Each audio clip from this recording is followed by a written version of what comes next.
Good evening. Welcome to Sunday's edition of Mesme Politics. I'm Toby Lepati Mesme. It is 5 days until Christmas. It's the 20th of December 2020. And thank you very much for joining us. This is a live radio show with you for the next half hour or so. We will be dissecting the very latest in UK and US politics from a leftist perspective. That's what we do every day. Thank you for joining us. Get in touch at any point in the chat. Prepare to die. Another busy 24 hours. It's really not letting up, and I don't think it's going to let up over Christmas either. The news stories keep on coming. What can I say? And we keep covering them. So, polling. Coming up towards the end of the show, we will be having a look at Donald Trump's approval rating. Quite surprising how it's holding at this point.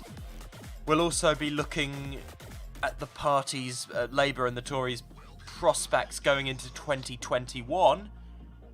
And we will also overview their year and where they are right now and where the momentum is in the direction of opinion polling. In a few minutes' time, I want to talk to you about US politics. I want to talk to you about why Bernie Sanders is an absolute no-brainer in terms of the Labour Secretary pick for Biden. Mike Pence's prospects as a future president, maybe in 2024. What the news media should do about Trump. And my views on the stimulus and Trump's ongoing assault on reality. The man is currently holed up in the White House, not doing much, basically delegated everything to Mike Pence, wallowing in delusions. How much of a grip will he have over his party? We discuss. And now, at the top of the hour, Keir Starmer has hit back. As requested, he did.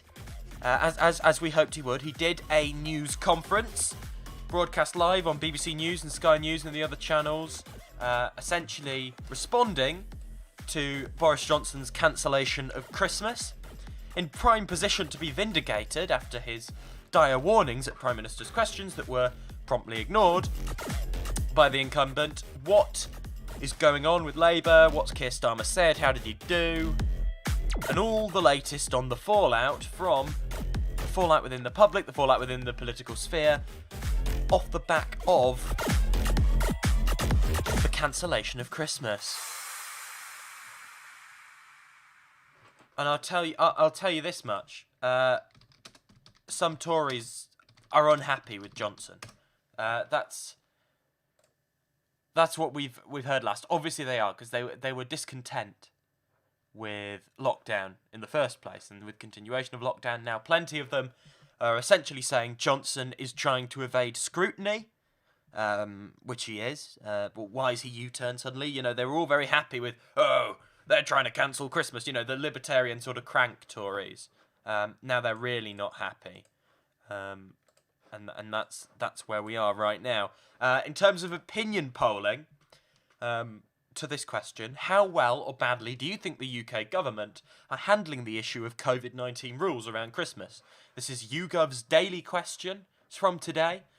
So, well, 33%, badly, 61%. So a clear majority, a big, healthy majority of the public think they're handling it badly. It's quite impressive that 33% think they're doing well. That's far too much. 18 to 24-year-olds, as always, are seeing through it. 71% badly, 18% well. And this was the real kicker. 65 plus, well, 53%, badly, 43%. So by a narrow majority, although a much bigger majority than the Brexit referendum, for example, older people, seniors, think the government, we're not talking about approving of the rules, we're talking about approving of how it's been handled, how they've implemented it, when they've implemented it, blah, blah, blah. Basically the tone, not the need for restrictions. And they think they've done well. In terms of the measures themselves, what percent of voters support reducing 3 household Christmas bubbles from 5 days to 1. Support 66%, opposed 24%. Again, very popular. Tier 4 for certain areas, support 73%, oppose 18%. And banning Christmas bubbles in Tier 4 areas, support 62%, oppose 26%. The one with the highest opposition is that one. The one with the most support is Tier 4. And the 1 day thing, it's common sense. People are using their good old British common sense, as Johnson likes to say. People know. People support. People have taken, compared to the Labour Party, compared to the Tory Party, the public has taken the most hardline view on lockdown and gone to lengths that neither party was brave enough to go. Now let's have a listen to Keir Starmer doing his news conference this morning at 11 a.m. No one expects the government to get it right all of the time. But a government that fails to learn from its mistakes ends up making the same mistakes over and over again. Month after month. Week after week. We have a Prime Minister who is so scared of being unpopular that he is incapable of taking tough decisions until it's too late. Whether that was going into the lockdown in the first place, extending the furlough scheme, bringing in a circuit break in October to protect the economy, and now Christmas. It is this indecision and weak leadership that is costing lives and costing jobs. The Prime Minister delayed. He told the country to go ahead and have a merry little Christmas. He told people in London and the South East to carry on shopping and to make plans to see families. And yet, 3 days later, he tells millions of families to rip up those plans and introduces further restrictions. What I want to know this morning, and what everyone across the country wants to know this morning, is how on earth did this happen? How could the government allow people to go on as they were when they knew they'd lost control of the virus? It's an act of gross negligence by a Prime Minister who once again has been caught behind the curve, who once again offered confusion, not clarity, who undermined public confidence, who always overpromises and underdelivers, and who is now asking the British people to pay the price for his incompetence. Now, the only problem here, obviously we can all agree with basically everything he says, and I think much of the public does as well. This is coming from someone who, a majority of the time, is complicit in all the dilemmas because he supported it, right? In September, he was saying, get the kids back to school, no ifs, no buts. Let's not worry about the fact there are no systems in place to test, trace, isolate, etc., etc. No, just get them in. And he's so desperate to neutralise anything that might harm him that he's shying away from everything, which in the long term is the most self-defeating strategy of all. That being said, Starmer hit the tone here, right? He said what he needed to say. It was clear, it was concise, and it was something resembling leadership, right? That was someone who looked, albeit a bit scared, he looked statesmanlike. He looked like a politician. He looked like a prime minister. And that's obviously feeding into all the misogynistic, racist, sexist stereotypes that have been ingrained, classist stereotypes that have been ingrained in the way we're meant to view what's statesmanlike over many, many, many decades. But he does. And the public buy into many of those preconceptions in many ways, or at least opinion pollsters think they do. You know, everyone was going on, let's not have a woman leader. We need someone who's got grey, chiseled hair and features, which I obviously didn't agree with. I voted for Rebecca Long-Bailey. But the shiny suit effect has some appeal. And that appeal is what Starmer's utilising, essentially. If he looked, if he had a different skin colour or a different gender, he would have had a much harder ride. And all the little blunders that are swept under the rug, because he sounds posh and he looks how he does, would have been magnified. We know that for a fact. And dear Lord, can you imagine how much worse it would have been? You know, Jeremy Corbyn got dragged over the coals, unlike any leader has ever been, really. But can you imagine how much worse it would be if Jeremy Corbyn was like a woman of colour? Like, it would have gone from ludicrous slander to outright sort of incitement to violence. without a shadow of a doubt, which is, just to appear behind the looking glass of all our preconceptions and the bigotry of the British media landscape. But, as I say, and I keep saying but, he hit the tone right. He said the right things. I feel like he spoke for a lot of people, which is good. Awful, awful distribution of the content. People didn't get it out places. I've had to fight. The picture you see on the screen now, Keir Starmer, is from a press conference he did in October. It's done from the one that he did in October because I cannot find anywhere a picture, a static picture of that conference today. That should have been out in a press release immediately. It's not. There are no clips of it. It was not put up on a YouTube channel. It was put out on the news channels, minimal effect, at 11 a.m. on a Sunday, and then streamed on the Labour Party Twitter. We need better distribution, okay? I'm not saying Corbyn's Labour got this spot on, but they were much better at the distribution of content, and Starmer's Labour needs to build off that and expand it. I want to not be able to escape clips of Keir Starmer today. I've had to seek them out. This clip I was playing you just then, I had to really, really dig for it.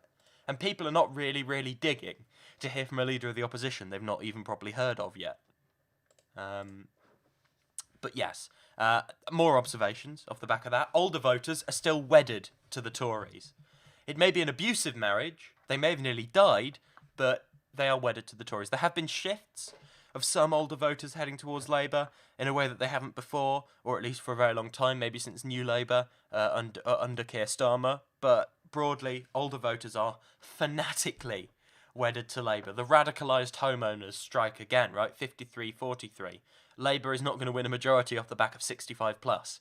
The 18-24, the young adults, the people in their 30s, in cities and in towns, need to build off that diverse coalition that still turned out, right? The 32% or so that still turned out for Labour in 2019, even when the popularity ratings were dragged right down.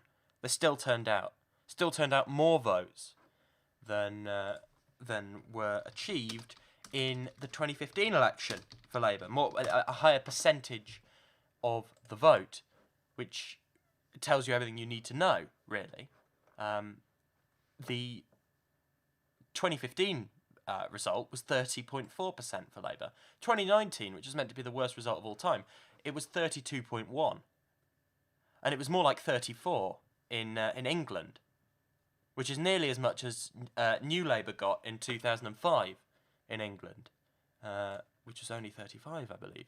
So you've got to look at these things. You've got to know Starmer cannot alienate that core. And if we head too far towards social conservatism and neutralising on all the cultural issues, we don't turn the base out and we face electoral oblivion, as I always say, because Tories will say they like us, but will not vote for us. That's the worry with the Keir Starmer strategy. There'll be a polling mirage of people saying, yeah, we approve, but then no one will turn out and vote for him. They'll vote Tory in the end, hold their nose. What I think we will see is the damage, the political damage, off the back of this disaster that Boris Johnson's presided over. I didn't see it getting this bad. I didn't see the U-turn coming. I thought they were going to be stubborn. And I thought, as many people have said, I thought they'd get away with it. Because people are numb to the death tolls now. No, now they've done this. It's very clear they made a U-turn. It's very clear this is a disaster. They can try and pin it on a new strain, but people aren't buying it, at least right now. And hopefully we're going to see over Christmas some of the damage to the government, the political damage, the loss of political capital sinking in. On Labour's agenda, the devolution speech tomorrow looks good. It must be radical. I want to see a vision set out of a federalised United Kingdom. Keir Starmer is going to be talking about plans for devolution in a direct appeal to Scotland, setting the tone for the upcoming elections in May. I really do want to see, the image of a federalised United Kingdom. I want to see devolution max, if you like, for Scotland. The most independence you could possibly receive without actual structural independence. Like keep the union, but you have all the powers. That's the ideal settlement for me. The rising tide of Scottish independence looks unstoppable. Keir Starmer is not really going to cut through in Scotland to any measurable extent. It looks like a lost cause, but broadly, taking back control into practice is what we need to hear from Starmer. That's good, because that will appeal to the core Labour base, and it will also appeal to the socially conservative, radicalised homeowners, which means we don't have to piss off the younger folks in order to appeal to some of those other folks. It will appeal to all planks. No one will be shortchanged, and it will directly take on levelling up, which polling shows people don't believe the Tories are doing. And it will, it's a counter offer. Labour need to go big on that because it's a big distinction between them and the Tories. The Tories won't ape them on devolution of powers. So let's see Labour own that, own giving communities in the north, in the Midlands, in Scotland, in Wales, new powers, and that is where the, north of England, Wales, sweet Wales, and some places in the south, you see a path to a Labour-led government, or even in the most shockingly successful scenario, which I don't envisage happening, you see a narrow Labour majority appearing out of that, which is obviously what must be aimed for. But the result would hopefully be Labour being maybe even not even the largest party, but being able to form a government and implement some reforms. Now, Starmer, this has been asked a bit on Twitter today. Starmer would have done better if he were Prime Minister during this crisis, but it doesn't look like he'd have done that much better. Just going off what he said externally, he's embraced many of the failings. Now, you've got to hope in government he wouldn't embrace the failings of this government and parrot the talking points, but maybe, and quite likely, his fear of the right-wing press would remain, even if he was Prime Minister, because he'd be terrified of being voted out. So he would make all those same mistakes and all those self-defeating and inexperienced errors that he's made in opposition, Johnson's made as Prime Minister. Obviously, they've been more corrosive and damaging because Johnson's in office, but if Starmer was in office, we'd see much of the same. It would have been handled better, I would say, but I honestly do believe out of a Starmer government, a Corbyn government, a Johnson government, a Corbyn government would have done the best purely because they actually had a differentiated agenda and would probably have taken us with more ambitious modes of economic support and taken us more in the direction of a New Zealand strategy. They would not have seen barriers of, we can't do this. Those barriers that would have been there to be broken, whereas Starmer might have been too cautious, but Starmer would have evidently been a better Prime Minister during this crisis than Boris Johnson, as would a potted plant. Now, over to America. Donald Trump won't relent. Try as he might, the bloke is now powerless, but he will not relent. I want you to have a listen to this. Stimulus talks are coming to an end. Trump is having a meltdown.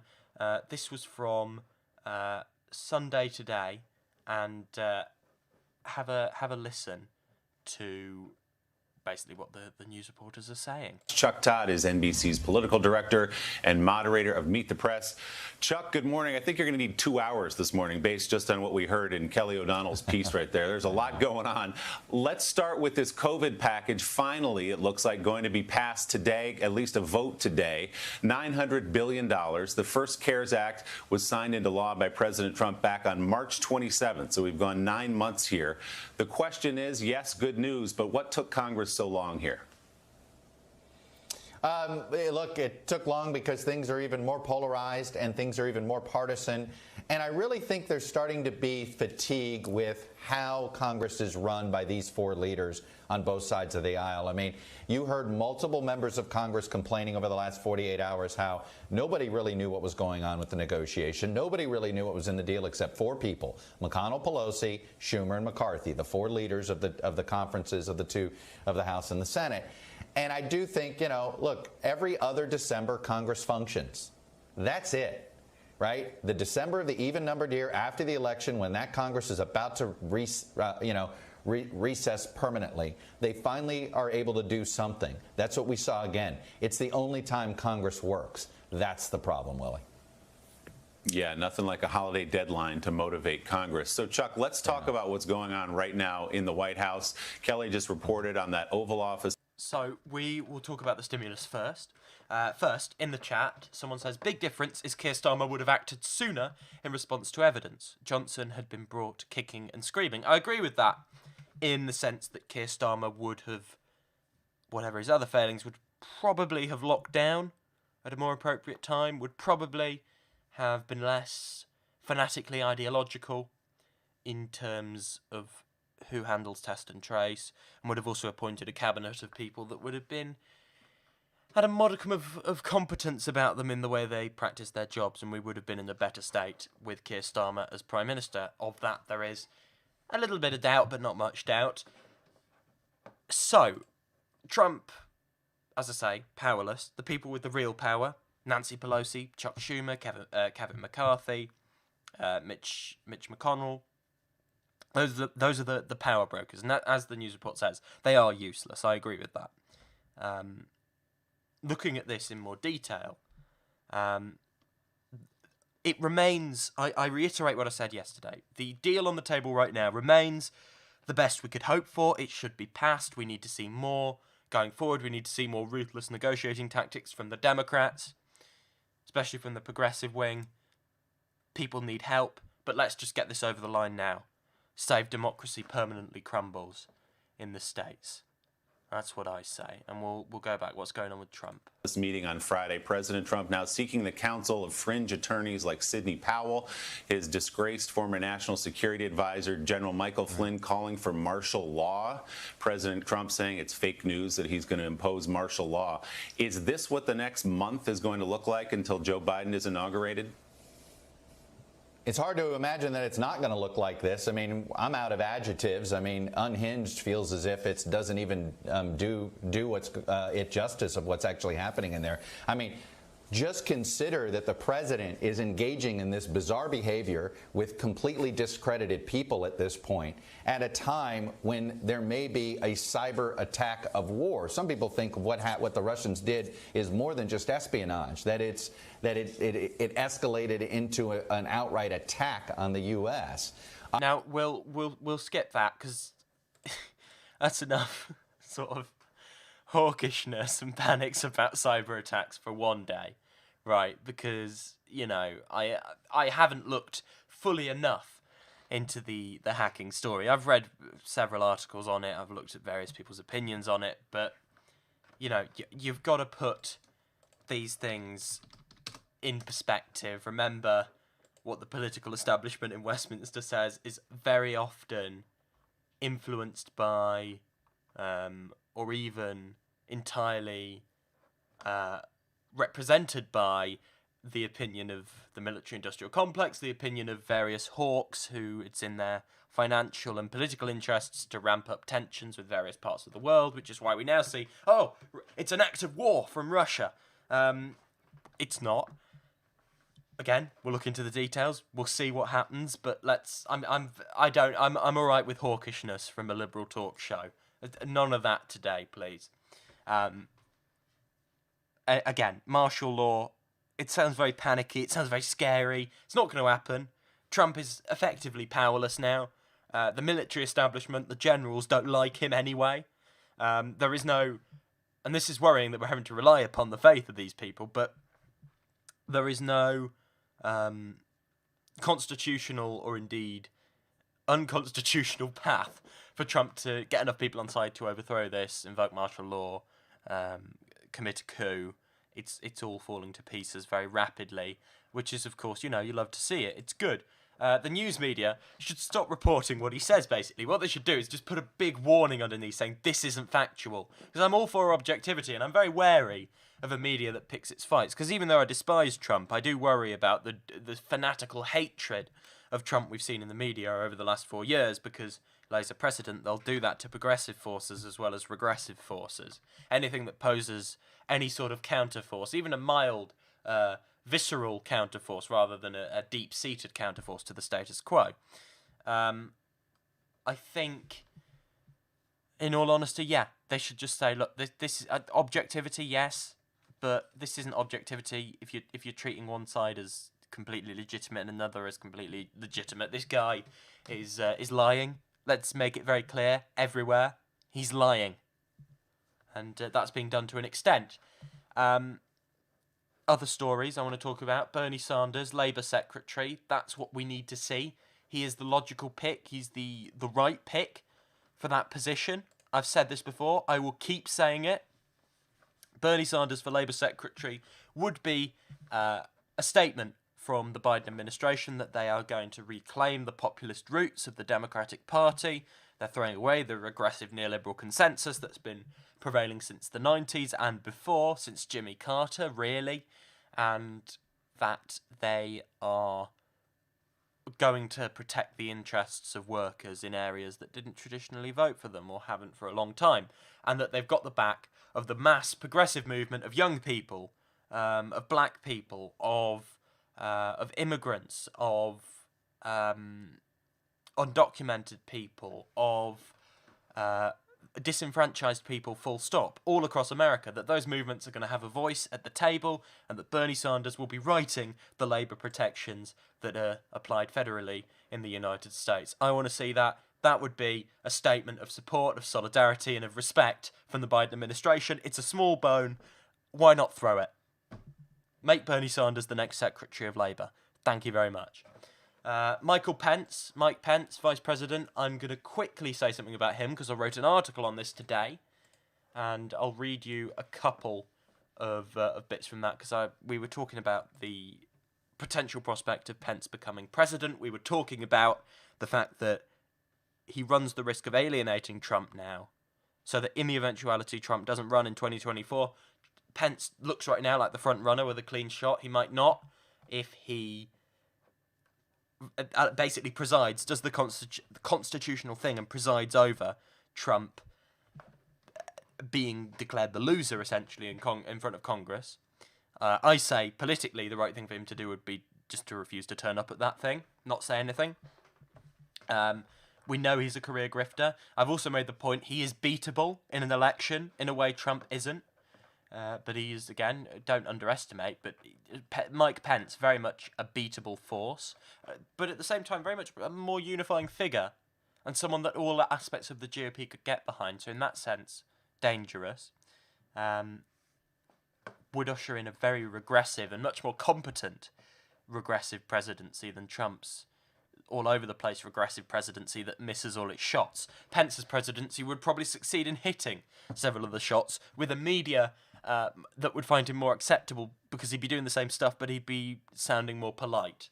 Now I'll just read this out that I said. Pence's road to the presidency depends on several things. He needs to wait and hope that Trump won't run again, because if he does, then he has no chance. If Trump doesn't run in 2024, Pence is the clear front runner for the nomination as of right now, and has a clear path, touting loyalty to Trump, strong evangelical credentials, and continuity MAGA in order to lock up the 2024 GOP nomination. If anything, Pence would prove a unifying figure for disparate parts of the GOP.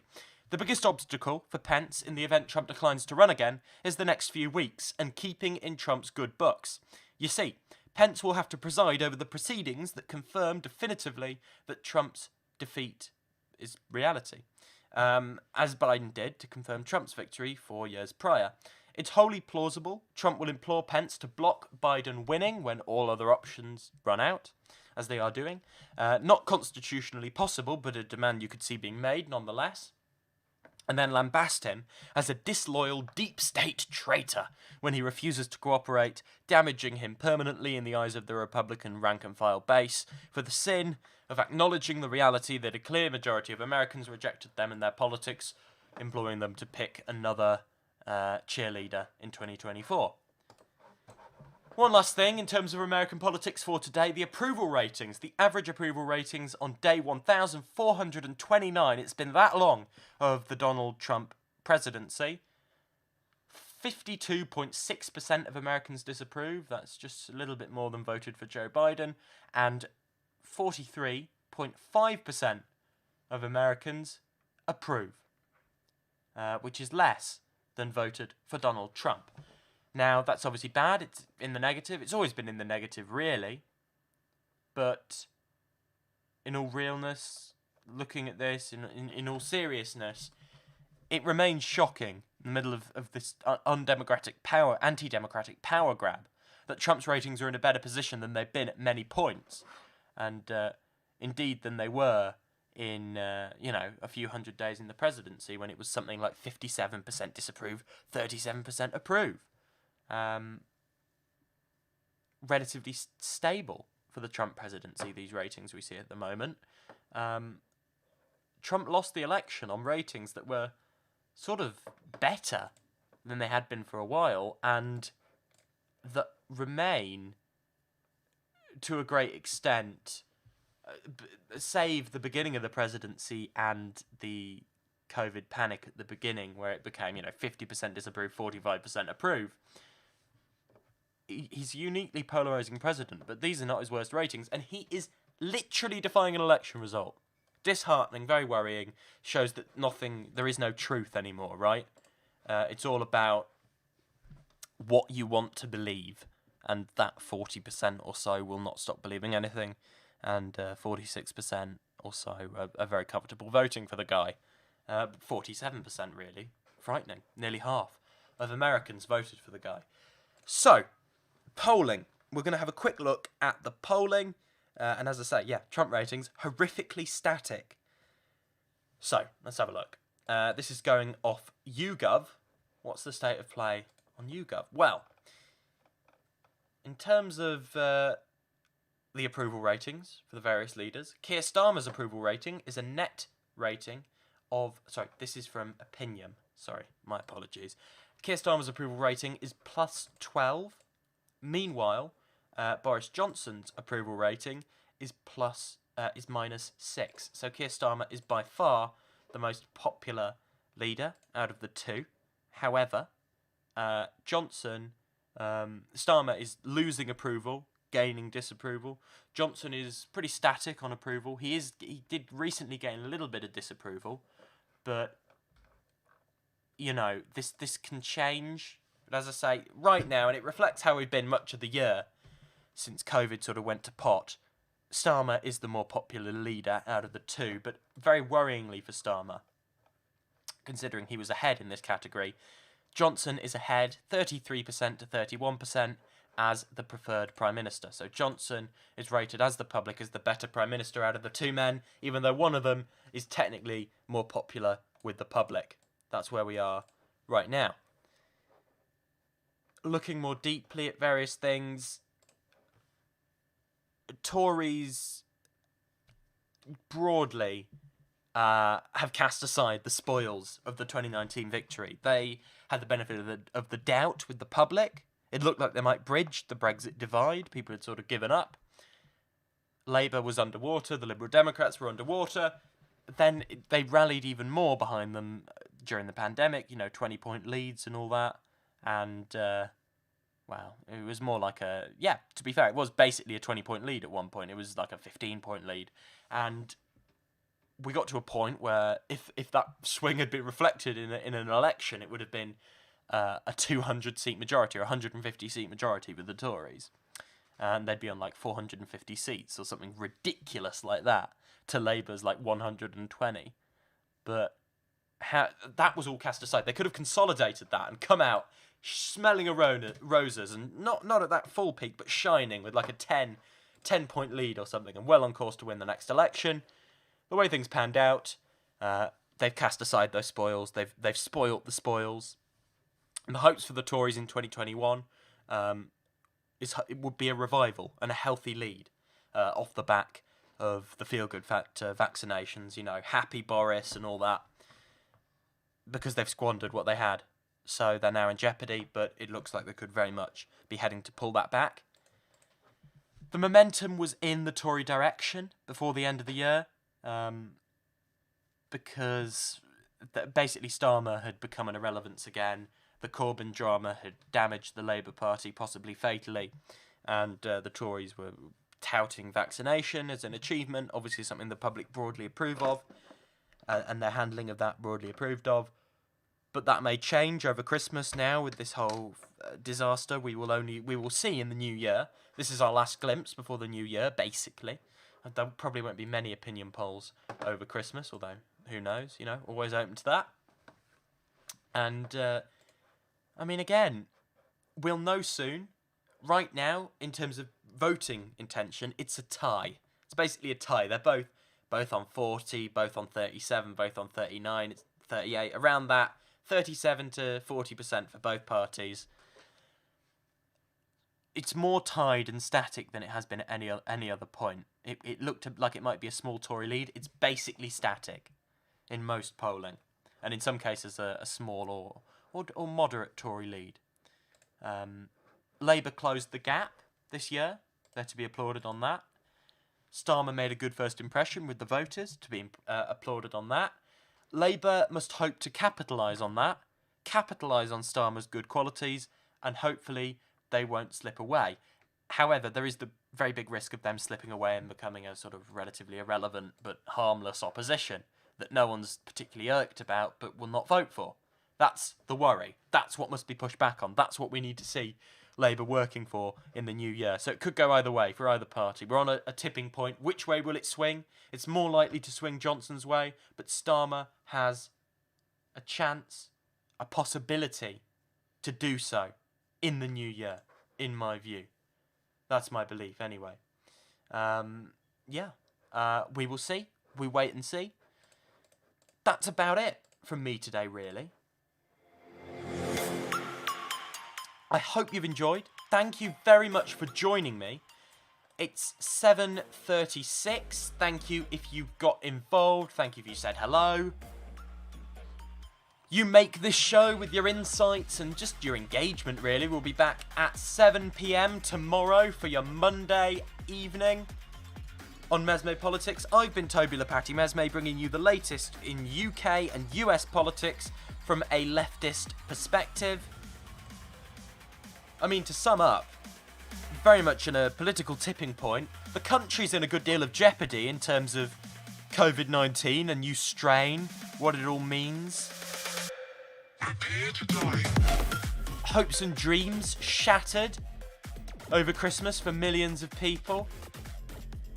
A government that is fundamentally unfit for the job. A prime minister that does not befit the office he holds. An opposition unfit for purpose. And timidly tiptoeing around the issues of the day. Ravaging culture wars.